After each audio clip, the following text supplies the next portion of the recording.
তো ভালো news ten বাংলার দর্শক, একবারে ভিডিও শুরুতেই যে বড় খবরের দিকে নজর রাখতেই হচ্ছে। পশ্চিমবাংলায় 2026-এর বিধানসভা নির্বাচনের ডাঙ্কা বেজে গেছে অলরেডি। বছর ঘুরলেই 2026-এর বিধানসভা নির্বাচন বাংলায়। এই মুহূর্তে দাঁড়িয়ে কার ঝুলিতে কটি আসন যেতে পারে? পশ্চিমবাংলার বিধানসভা নির্বাচনে মোট 292টি আসনে ভোট হতে চলেছে। বিজেপি কি পারবে 5 থেকে 6% ভোট বাড়িয়ে তৃণমূলকে টক্কর দিতে?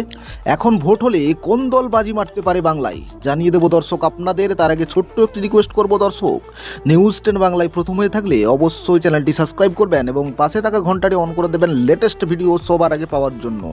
আর অবশ্যই ভিডিওতে একটি লাইক করে দেবেন দর্শক। আরেকবার আপনাদের জানিয়ে রাখি, এই মুহূর্তে দাঁড়িয়ে ভোট হলে 292টি আসনের মধ্যে কার ঝুলিতে কটি আসন যেতে পারে তার একটি ছোট্ট সমীক্ষা তুলে ধরব দর্শক নিউজ 10 বাংলার পর্দায়। প্রথমেই জানিয়ে রাখি দর্শক, 2021-এর বিধানসভা নির্বাচনে ঠিক কী ফলাফল হয়েছিল। 21-এর বিধানসভা নির্বাচনে সব দলকে পিছনে ফেলে তৃণমূলের আসন হয়েছিল 213টি।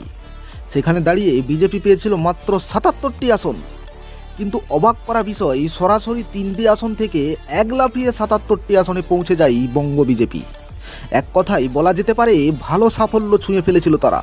সিপিএমের নাম মুছে ফেলা হয়, কারণ 21-এর বিধানসভা নির্বাচনে কোনো আসন পায়নি তারা। এই মুহূর্তে বছর ঘুরলেই বাংলায় ফের বিধানসভা নির্বাচন। মোথাবাড়িতে যে ঘটনা হয়েছে তা আপনারা অবশ্যই দেখেছেন। হিন্দুদের ঘরবাড়ি দোকানপাট সব জ্বালিয়ে দেওয়া হয়েছে। সেখানে চুপচাপ বসে থাকবে না হিন্দুরা।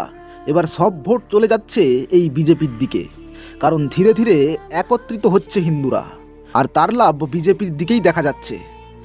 সমীকরণ এবং সমীক্ষা অনুযায়ী 292টি সিটের মধ্যে বিজেপি একাই 160টি আসন পেতে পারে।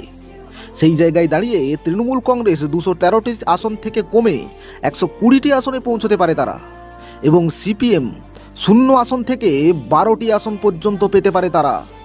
এখন দাঁড়িয়ে যে পরিস্থিতি চলেছে তাতে এই সমীক্ষায় বেরিয়ে আসছে রাজনৈতিক মহল থেকে। আপনাদের কি মতামত দর্শক? নিউজ 10 কমেন্ট বক্সের বাংলায় অবশ্যই জানিয়ে দেবেন।